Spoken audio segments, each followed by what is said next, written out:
A reduction of 20% in the price of sugar enables a housewife to purchase 6 kgs more for rupees 240.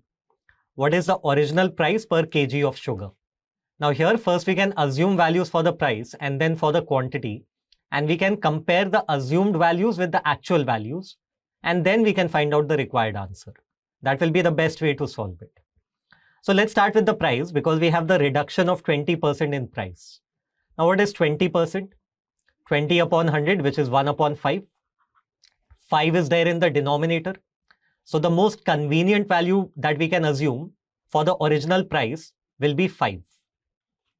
So let the original price be equal to 5. And then what will be the new price? Price is reducing by 20%, reducing by 1/5. 1/5 of 5 is 1. So it is reducing by 1, it is becoming 4. Okay, so this is what we are assuming for price. Now if you look at quantity, what do we have in the question? That the reduction of 20% in the price is enabling the housewife to purchase more quantity for the same amount of money. For the same amount, 240 rupees. Now, price into quantity is equal to the expenditure. Price into quantity is equal to the expenditure. So, if you are assuming the prices to be 5 and 4, let us assume the quantities to be 4 and 5. And then we'll get the same expenditure. 5 into 4 will give us the same expenditure as 4 into 5. Okay, so these are the relevant values for quantity that we can assume. So that expenditure remains the same. Now we can compare these assumed values of quantity with the actual quantity given, which is 6 kg more. So actually we have 6 kg more. Now if you look at our assumed values for quantity, it is going from 4 to 5. From 4 to 5, that is 1 more. And this 1 more is actually equal to 6 kgs. 1 more is equivalent to 6 kgs more, which means this 1 here, as per our assumed values, that corresponds to 6 kgs. Now, if 1 corresponds to 6 kgs, then 4 will correspond to 4 into 6 kgs, which will be 24 kgs. Now, we are talking about the original price per kg of sugar. So, we have found out the original quantity, which is this 24 kgs. And therefore, the original price will be the total expenditure of 240 rupees divided by the original quantity of 24 kgs. So that will give us rupees 10, which is there in option C. The average of the two numbers is xy. If one number is x, then the other number is what? So out of the two numbers, we already know one number x. Now let us take the other number to be n. So the average of these two numbers will be x plus n divided by 2. And it has been given that the average of these two numbers is xy. So this will be equal to xy. So this will give us that x plus n is equal to 2xy. So n is equal to 2xy minus x. And now after we have got this n is equal to 2xy minus x, we don't even have to take x common. We can see that 2xy minus x is there in option D. And therefore option D will be the correct option. 30 men take 20 days to complete a job working 9 hours a day. How many hours a day should 40 men work to complete the job? So here, if we talk about the total work that is being done, we can say that total work is the number of men who are working, which is 30 men, into the number of days for which they are working, which is 20 days, into the number of hours for which they are working per day, which is 9 hours per day. So we can say that total work is 30 into 20 into 9 units. This is a basic method. The underlying assumption is that we are letting one worker work 1 unit per hour. Okay, we are assuming that every worker is working 1 unit per hour, and therefore we are getting total work to be the product of these values. And now the same total work will be done by 40 men. Number of men 40 into number of days. If nothing has been given about number of days, we will assume that we want them to take the same number of days, which is 20 days. And then we will have how many hours per day. That is what we have to find. Now we just have to do this calculation. The zeros will cancel off. 2 will cancel off. 3 into 9 will be 27. And this will be divided by 4. So we will have 27 by 4 hours per day. we can see that the options are in terms of hours and minutes. So if we look at 27 by 4 hours, first of all, we can convert it to mixed fraction. 4 into 6 is 24. 3 is remaining. So 6 3 by 4 hours. So that is 6 hours and 3 by 4 hours. 3 by 4 hours, we can convert it to minutes. So by multiplying with 60, so that will give us 3 by 4 into 60 minutes. So we are getting 6 hours and then 45 minutes, which is there in option A. If the manufacturer gains 10%, the wholesale dealer 15%, and the retailer 25%, then find the cost of production of a table, the retail price of which is rupees 1265. So let the cost of production be X. Now, after it is produced, first of all, the manufacturer will sell it at a gain of 10%. So he will sell it for 10% more, which means the price will now become X into 1 plus 10%. That is 1 plus 1 by 10, which is equal to 11 by 10. So X into 11 by 10 will be the price at which the manufacturer is selling to gain 10%. So this will be the price at which the wholesaler is buying from the manufacturer. Manufacturer is selling to the wholesaler. So the wholesaler will buy it for this price and then he will sell it at a gain of 15%. So his selling price will be 15% more than this. So we will multiply this with 1 plus 15%. That is 1 plus 15 by 100, 115 by 100, and that is equal to 23 by 20. After we cancel off 5, that will be 23 by 20. And now wholesaler is selling to the retailer. So retailer will be buying for this price. And then retailer will be gaining 25%. So retailer will be selling at a price which is 25% more than this. So we'll multiply this with 1 plus 25%, 1 plus 1 by 4. So that is 5 upon 4. And this is the price at which the retailer will be selling. And then the question is saying that the retail price is rupees 1265. That means the price at which the retailer is selling. So this is equal to 1265. Now we just have to find the value of X. So first of all, 1265, if we cancel off with 11, that will give us 115. And 23 into 5 is equal to 115. So the numerators will be cancelled off and the denominator will give us 10 into 20 into 4, 800. So X will come out to be 800. And that is there in option B.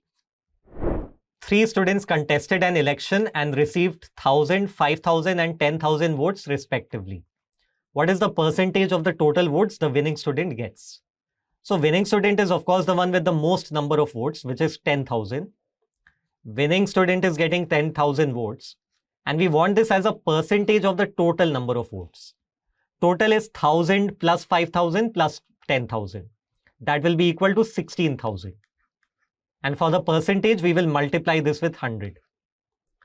So 10,000 by 16,000, cancel off with 2,000. That will give us 5 upon 8. And we should know that 5 upon 8 gives us 62.5%, which is there in option C. The average of the first 100 natural numbers is what? So if we write down the first 100 natural numbers, of course, not all of them, just the first few and the last few. So 1, 2, 3, and so on. And this will continue until 100. So this is definitely an AP series. This is an arithmetic progression. Because the difference is constant, we keep adding 1 and we keep getting the next term of the series.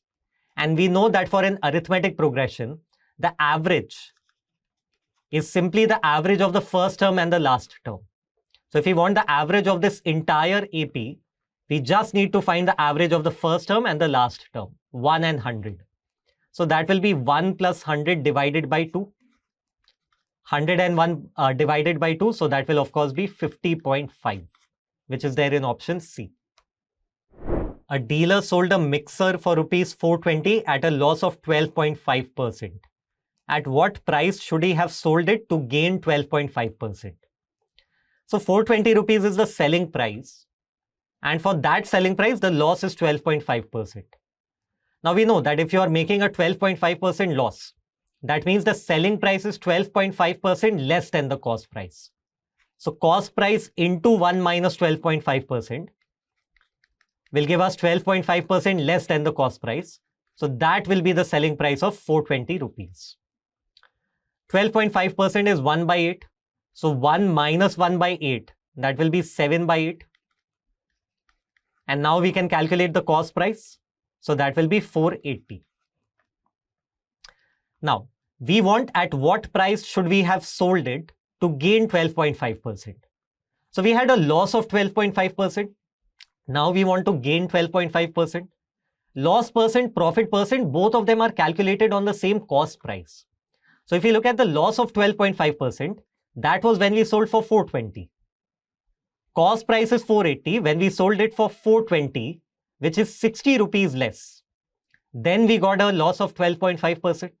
So now, instead of selling for 60 rupees less, if we actually sell it for 60 rupees more, 480 plus 60, which is 540, that will give us a gain of 12.5% instead of a loss of 12.5%.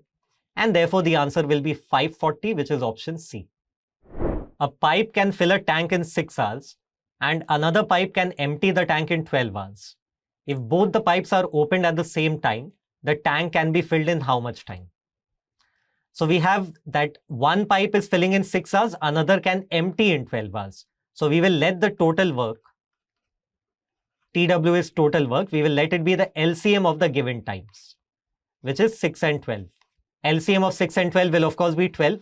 So we'll let the total work be 12 units. And now if you look at the first pipe, it can fill 12 units in 6 hours. So in 1 hour, it can fill 12 by 6, which is 2 units. 2 units per hour. That is the efficiency of the first pipe. And if you look at the second pipe now, it can empty the tank in 12 hours. 12 units in 12 hours, which means in 1 hour, it can do 1 unit. 12 by 12, in 1 hour, it can do 1 unit per hour, but it is emptying. So this will be negative efficiency minus 1 unit per hour. Emptying is considered to be negative work. Now, what is their combined efficiency? Combined efficiency, because both of them will be opened at the same time, so both of them will be working together. Okay, so when we look at them working together, it will be plus 2 minus 1. 2 minus 1 units per hour. And that will of course be 1 unit per hour. So when they are working together, they will be doing 1 unit per hour. 1 is positive, so they will be filling 1 unit every hour. And they need to fill the total 12 units. So the time that they will take together will be the total work of 12 units divided by their combined efficiency of 1 unit per hour. So 12 by 1, that will of course give us 12 hours, which is there in option C. A batsman scores 98 runs in his 19th inning, and this increases his average by 4. What is his average score after the 19th inning? So let this average score after the 19th inning be equal to A. And now, if we try to represent his total score for the 19 innings, that will be 19 into A. Number of innings is 19. For them, the average is A. So the total will be 19 into A. And now this same total we can represent in another way. So he scored 98 runs in his 19th inning. And this increased his average by 4. And then his final average we have taken to be A. So before that increase in average, his average must have been 4 less. His average increased by 4 and became A. So before that, it must have been 4 less. It must have been A minus 4. And this was before the 19th inning. So this was the average for 18 innings, the first 18 innings. So the total for the first 18 innings will be 18 into A minus 4. So that is for 18 innings. And now if we add for the 19th inning, which is 98 runs, then we will again get the total runs for all the 19 innings. The two sides will be equal, and now we can solve this equation. So we'll get 19A minus 18A, which will be equal to A. Okay, then 18 into minus 4 will be minus 72, and we have a plus 98. And of course, 98 minus 72 will be equal to 26, which is there in option A. A cow is tethered in the middle of the field with a 14-foot long rope. If the cow grazes 100 square feet per day, then approximately what time will be taken by the cow to graze the whole field. Now let's say that the rope starts from here and the cow can graze in any direction. So we will get a circle. If you can move in any direction, you get a circle, and the radius of the circle will be 14 feet because that is the length of the rope. So this is a circle with radius 14. And therefore the area of this circle is the total area that the cow can graze. So if you get the total area of a circle is pi into radius square. So it will be pi into 14 square. Okay, we can calculate this. Pi is 22 by 7 and then into 14 into 14. So that will give us 22 into 14 into 2.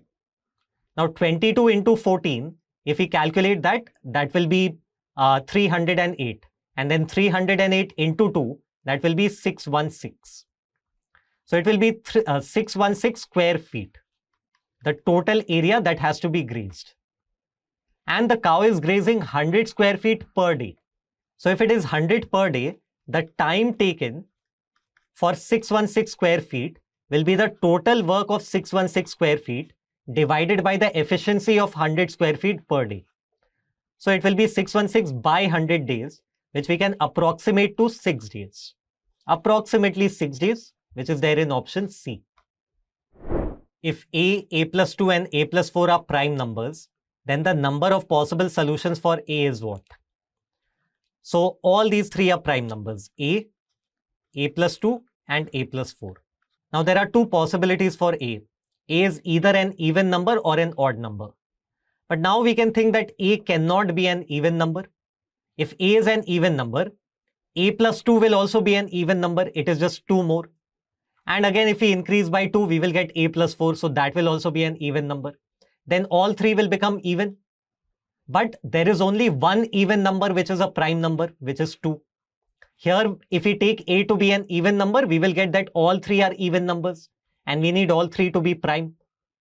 Okay, but we cannot have three even numbers which are prime. There is only one even number which is prime. So a cannot be even, which means a has to be odd. That is the first deduction we can make. And then we can think that a plus 2 and a plus 4, these are three consecutive odd numbers because we keep increasing by 2 to get the next one. Three consecutive odd numbers, and we should know this, that there is only one possible combination here in which all the three consecutive odd numbers will be prime, which is when we take a to be 3 and a plus 2 will be 5 and a plus 4 will be 7. 3, 5, 7, all of them will be prime numbers. And therefore, this will be the only solution. You can check, you will not get anything else in which all the three numbers will be prime numbers. So the answer will be option C. There is only one solution for A.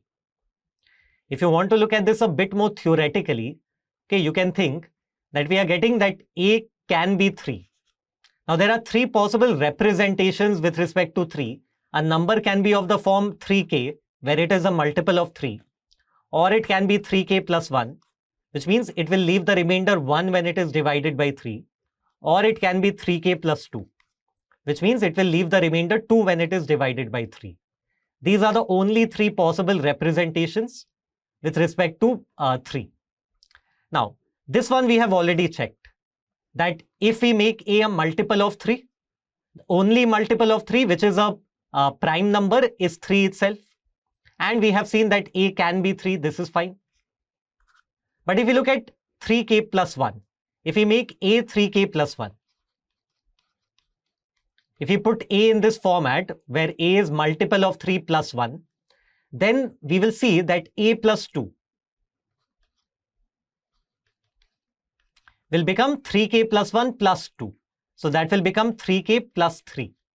And then we can take 3 common.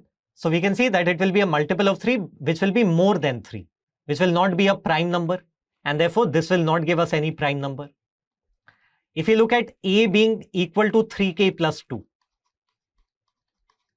then the problem will be that A plus 4 will be 3k plus 2 plus 4. So that will be 3k plus 6. And again, this will be a multiple of 3 which will be more than 3. So that will not be a prime number. So this also will not work. So there was only one format which was working, that A has to be a multiple of 3. And the only multiple of 3 which is a prime number is 3 itself. And for that, the other two also turned out to be prime numbers. So only one solution here. This is something that is pretty basic knowledge, that if you have 3 consecutive odd numbers, then for them to be prime, there is only one possible combination, which is 3, 5, 7. If you did not know this, then you would have to think of it theoretically. 1.14 is what percentage of 1.9? Very simple calculative question. 1.14 divided by 1.9 into 100. That will give us the percentage. Now just calculate 1.14 into 100, that is 114 divided by 1.9. Remove the decimal. So we'll get 1140 divided by 19. 114 by 19 is 6. So we'll get 60. And therefore the answer is option A. If the radius of the circle is diminished by 10%, then its area is. Now the question is not really very clear. It should have been given at the end that its area is reduced by what percentage? Something like that.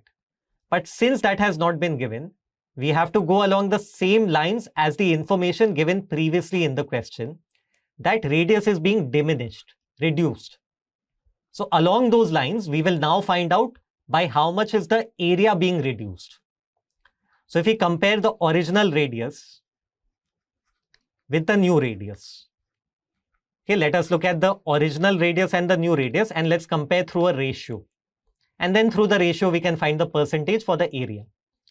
So we have 10% reduction. Now 10% is 1 by 10. 10 is in the denominator. So let's take the original radius to be 10. And new radius will be 10% less. 10% of 10 is 1/10 of 10, which is 1. So we will get 1 less, which will be 10 minus 1, 9. If the original radius is 10, new radius will be 9 in the ratio. And now if we think about the ratio of the areas, we know that area is equal to pi r square. Area is equal to pi into radius square. Pi is a fixed value.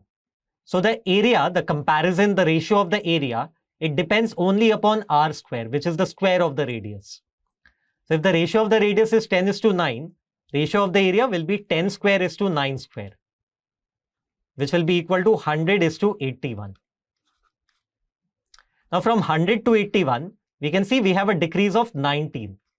And therefore the percentage decrease in the area is the decrease of 19 upon the original area of 100 and then into 100. So that is of course giving us 19% decrease, which is there in option E. Find the greatest number that will divide 43, 91 and 183 so as to leave the same remainder in each case.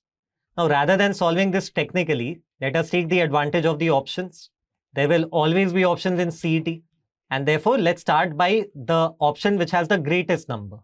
We are trying to find the greatest number which will divide all these so that we get the same remainder for each one. So if we start with the greatest number in the options, which is 15. If we divide 43 by 15, the remainder is what? 13.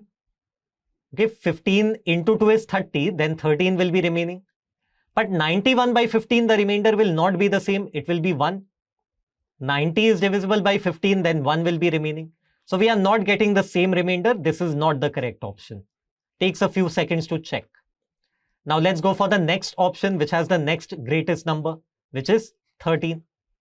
So 43, when we divide by 13, out of that 39 will be divisible, 4 will be remaining as the remainder. And if we do 91 by 13, 91 is divisible by 13. So the remainder is 0. So we are not getting the same remainder. We don't even have to check for 183. We need the same remainder for all of them. So this is not the correct option. After this, let's go for 9. So 43 divided by 9, 36 is divisible, 7 will be remaining. Remainder is 7. But 91 by 9, clearly the remainder is 1. So not the same remainder. If you look at 7 now, 43 by 7, okay, 42 is divisible, 1 is remaining, 1 is the remainder. But 91 is divisible by 7 and therefore the remainder will be 0. So we are not getting the same remainder. And now we are just left with one option, which is 4. So that has to be the correct option. So you can see here you don't even have to write anything down. These basic calculations you can do in your mind and you can solve this question very quickly. You can confirm if you want to. 43 by 4 remainder will be 3. 91 by 4 also 3. 183 by 4 also will be 3. And therefore the answer is option B. Find the greatest number which when subtracted from 3000 is exactly divisible by 7, 11 and 13. So from 3000 we will be subtracting the greatest number possible so that we are left with a number which is divisible by 7, 11, 13. And if you are subtracting the greatest number possible, the number that we will be left with will be the smallest possible number divisible by the given 3 numbers. Smallest possible number divisible by all 3, that will be the LCM of all 3. 7, 11, 13. All 3 are prime numbers, so LCM will just be the product of them. 7 into 11 into 13. We should know that that is 1001. Even if we don't know, we can calculate. 7 into 13 is 91. 91 into 11 will be 1001. So 1001 is the final number that we'll get. But we need to find the number that we'll be subtracting. So if we find the difference between 3000 and 1001, that will give us the number that has to be subtracted from 3000 so that we get 1001. So if we do this calculation, we will get 1999. So from 3000, the greatest number that we can subtract is 1999. So that we get a number which will be divisible by 7, 11, 13. And therefore the answer is option C. A chessboard has rows and columns marked A to H and 1 to 8. Aman has a knight and a rook, which he has to place on the board such that the 2 pieces are not in the same row or column. What is the total number of ways he can place the 2 pieces? So this is a standard chessboard because it has 8 rows from A to H and 8 columns from 1 to 8. So 8 into 8, that gives us a total of 64 places. A total of 64 squares, which is a total of 64 places. Now Aman has to place a knight and a rook so that they are not in the same row or column. Now for the knight, if you think about the knight could be on any of the 64 squares. So we have 64 ways in which we can place the knight. And now we also have to place the rook. And will give us multiplication. Now how many ways will be there for the rook?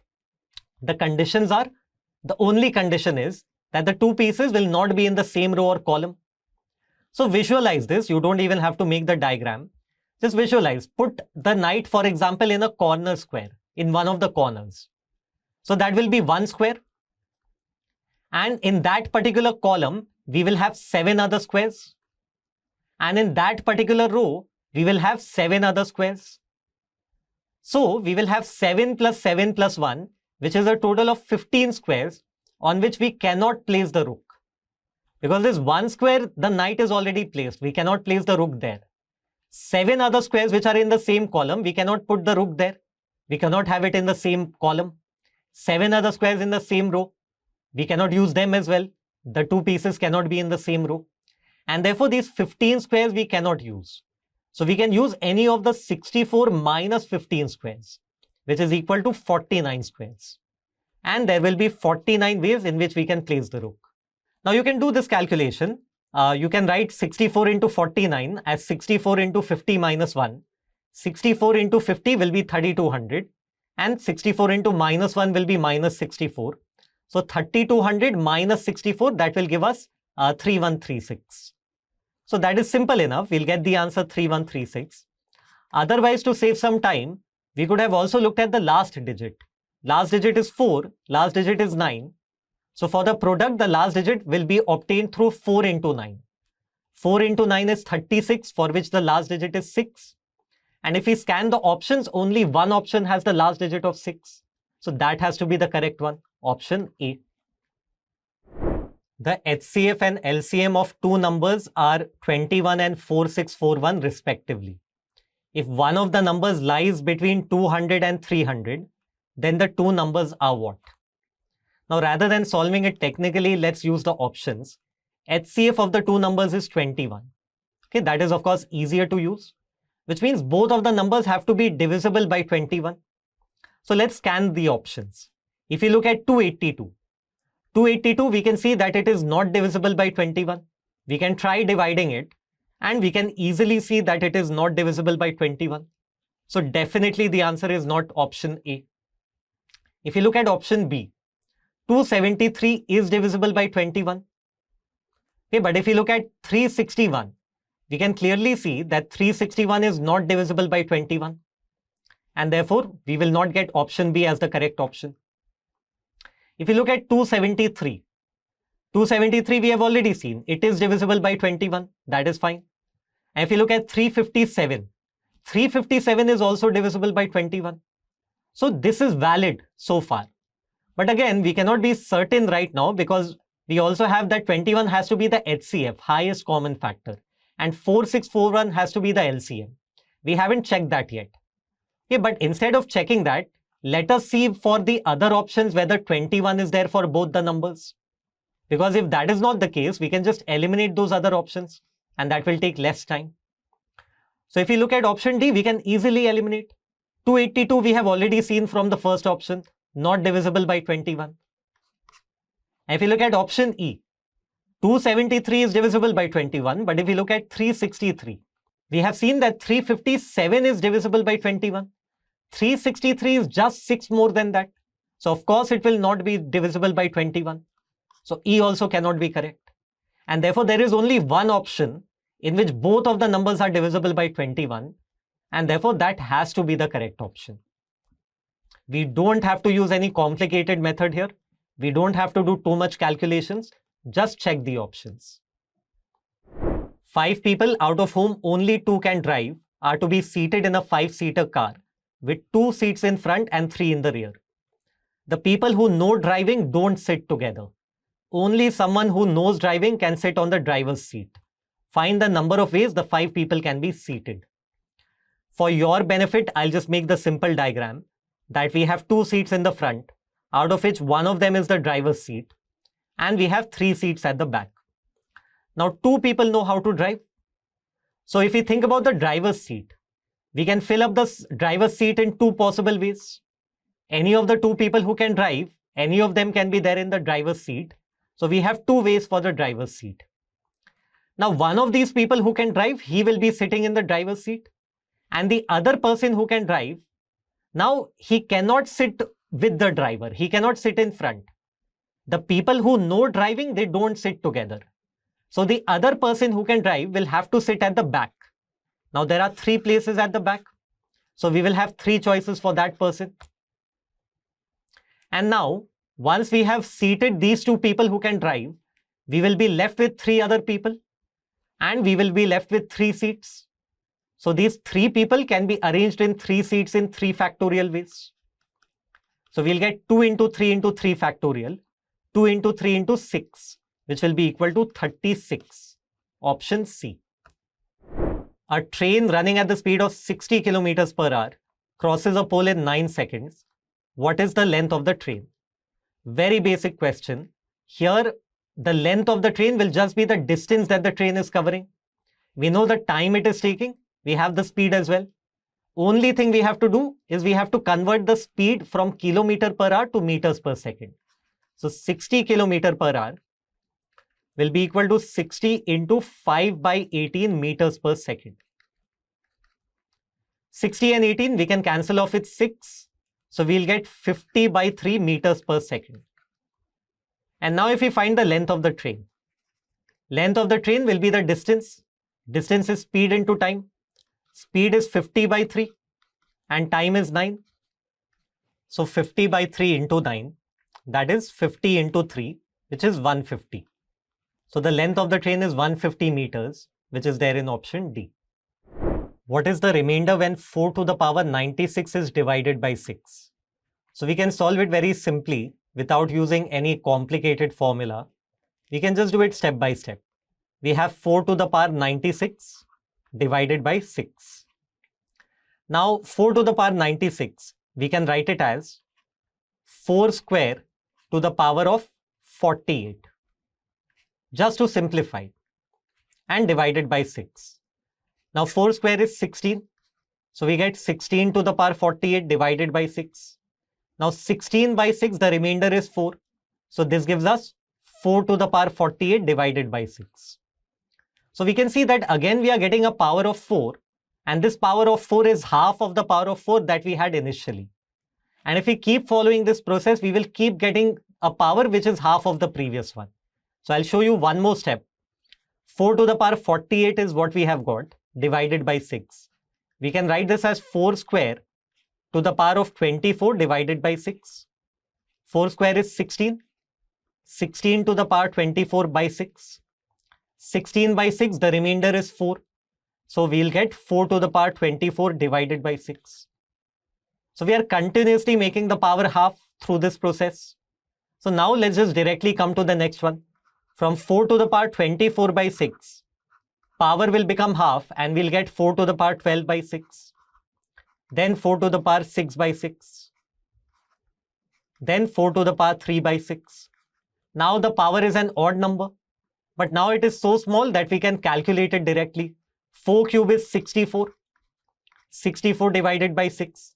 And 64 by 6, of course, the remainder is simply 4, which will be option E. Now we come to a couple of data sufficiency questions in which we have to check which data is sufficient to answer the question. We don't actually have to answer the question. We don't have to calculate the final answer. We just have to determine which data will be necessary for answering the question. Now, take a look at the instructions. We will mark option A if the data in statement 1 alone is sufficient to answer the question, but the data in statement 2 alone is not sufficient. We will mark option B if statement 2 alone is sufficient, but statement 1 alone is not sufficient. We will mark option C if the data either in statement 1 or in statement 2 alone is sufficient to answer the question. We will mark option D if the data even in both the statements combined, both the statements together, is not sufficient to answer the question. And finally, we will mark option E if the data in both statements 1 and 2 together are required, that is necessary to answer the question. So if we take a look at this first question, what is the length of a running train crossing another 180-meter long train running in the opposite direction? So we have two trains. We know that when two trains are moving and they are crossing each other, the relative distance is the sum of the lengths of the two trains. So if we take the length of the first train that we have to find, if we take it to be x, then the relative distance will be this x plus the length of the other train, which is equal to 180 meters. And we know that relative distance is equal to the time taken for them to cross each other into the relative speed. Now, none of that is given in the question. So now we'll have to come to the statements. We just know that the trains are running in opposite directions. So relative speed will be the sum of the speeds. Now the first statement, it is giving us the relative speed of the two trains, 150 km per hour. So we'll have the relative speed, but we won't have the time in which they are crossing each other. And therefore, we will not be able to complete the equation. We will not be able to get the value of x. So first statement alone is not sufficient. If you look at the second statement alone, the trains took 9 seconds to cross each other. Now here we have the time taken to cross, but we don't have the relative speed. So second statement alone is not sufficient. Now we have to try combining the statements. So first statement will give us the relative speed, 150 kilometers per hour, into the time taken for them to cross, which is 9 seconds from the second statement. Okay, so that will be equal to the relative distance, which is the sum of the lengths of the two trains. Distance is equal to speed into time. And this will give us the value of x. Keep in mind, we don't have to now calculate the value of x. That will be a waste of time. We have found out that we need both of the statements together to answer the question. And therefore, we will mark option E. In this data sufficiency question, we have to find what is the speed of the train whose length is 210 meters. So if you look at the first statement alone, the train crosses another train, Howrah Express 12869 of 300 meters length, running in opposite directions in 10 seconds. Now, if two trains are crossing each other, we know the relative distance will be the sum of the lengths. We have that 210 meters, 300 meters. And we have the time taken for them to cross, 10 seconds. So we have the relative distance and we have the time taken to cross. So we can find out the relative speed of the two trains. We can find out the relative speed. Relative distance is 210 plus 300. Time taken is 10. So 510 divided by 10, that will be 51 meters per second. Relative speed. Okay, but relative speed here, because they are running in opposite directions, that will be the sum of their speeds. We don't know the speed of this Howrah Express. And so we cannot find out the speed of the train given in the question. So first statement alone is not sufficient to answer the question. Now we will look at the second statement alone. In the second statement, we have the train crosses another train as the same train, Howrah Express 12869, running in the same direction at the speed of 60 km per hour in 30 seconds. Now, if you use the second statement alone, what do we have? We have the length of the first train, but we don't have the length of the second train. And we have the speed of the second train, and we have the time taken to cross.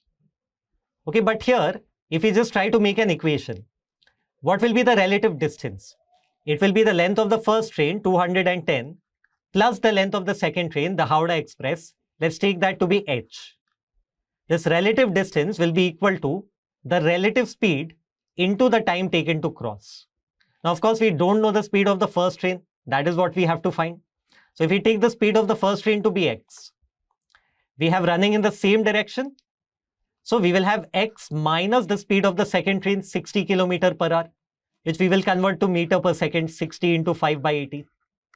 And this will be the relative speed of the two trains. And we'll multiply this with the time of 30 seconds. Okay, but of course, this will not give us the value of x because we have one more variable here, h. We don't know the length of Howrah train in this statement. So statement 2 alone is also not sufficient. Now, of course, we can see that when we combine the two statements, we will have enough information. Because from the first statement alone, we had got the relative speed, the sum of their speeds. And the second statement, we have the speed of the second train. So, using the speed of the second train, using the speed of the Howrah Express, it's the same train in both the statements. So, using the speed of Howrah Express from the second statement, we can use that in the first statement, in the relative speed that we have found, and we will get the speed of the train that we require. So the two statements together are sufficient. We could have even thought of it this way, that if we use the length of the Howrah Express, which is given in the first statement, if we use it with the second statement, then we will again get the speed of the first train, x here in this equation. So whichever way we think of it, we have to combine the two statements in order to be able to answer the question. And therefore, the answer will be option E. Again, we don't have to solve. We don't actually have to find the speed. We have determined that we have to combine the two statements. And therefore, option E will be the correct option. In these last three questions, we have another set of instructions. Each of the questions given below consists of a question followed by three statements. We have to study the question and the statements and decide which of the statements are necessary to answer the question. So kind of like data sufficiency only. Here the question is, what is the length of a running train P crossing another running train O? And we have three statements. So if we are talking about two trains crossing each other, we know that the sum of the lengths of the two trains, that is the relative distance. And relative distance is the relative speed into the time taken for them to cross. Now, what is the first statement giving us? It is giving us that the two trains take 18 seconds to cross each other. So it is giving us the time. Okay, it is giving us 18 seconds for them to cross each other. 18 from the first statement. Now, if you look at the second statement, it is giving us that the trains are running in opposite directions. But we don't know the speeds of the two trains. So we can't find out their relative speed here. So second statement is not actually giving us the value of the relative speed. Third statement is giving us that the length of train O is 180 meters. If we take the length of train P to be P, and length of train O is 180. So the sum of the lengths will be P plus 180. This is from the third statement.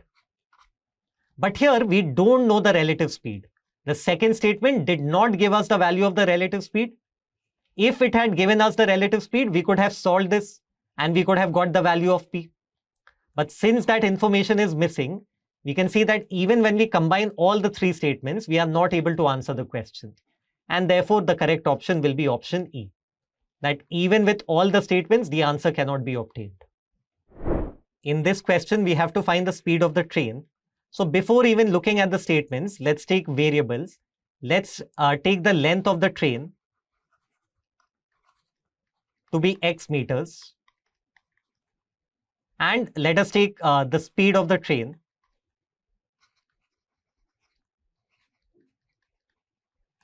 to be v meters per second. I don't take s because sometimes s looks like 5. So let's take it to be v meters per second. Now, if you look at what we are getting from the first statement, train crosses a signal pole in 18 seconds. So when the train is crossing a pole, the distance is equal to the length of the train, which we have taken to be x. Now, distance is equal to speed into time. Speed will be the speed of the train, which is v, and time is 18 seconds. So we'll get 18 into v. We need the value of v, we need the speed of the train. But here we don't know the value of x, we don't know the length of the train. So we can't answer the question just yet. We look at the second statement. The train crosses a platform of equal length in 36 seconds. So here the total distance will be the length of the train, x, plus the length of the platform, which is also x, equal length. And distance is equal to time into speed. Time is 36 seconds. Speed will be the speed of the train, which is v. So we'll get that 2x is equal to 36v. Okay, we can't answer the question. We don't know the value of x, so we can't find out the value of v.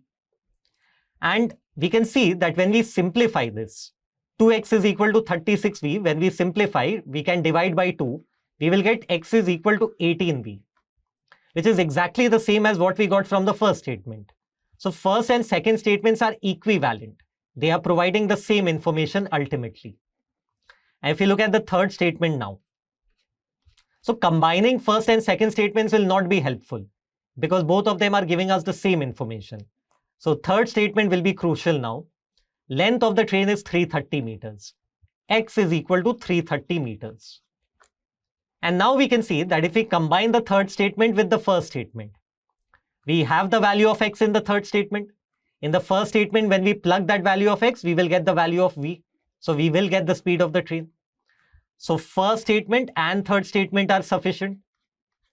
And also, first and second statements are the same ultimately. So even when we combine the second statement with the third statement, then also we will be able to answer the question. And therefore, scanning the options, we can say that option D will be correct. Third statement has to be there.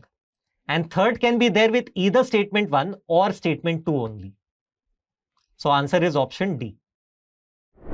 If 8 men can do a piece of work in 25 days, working 8 hours per day, how many men will do the same work for 10 days, working 5 hours a day?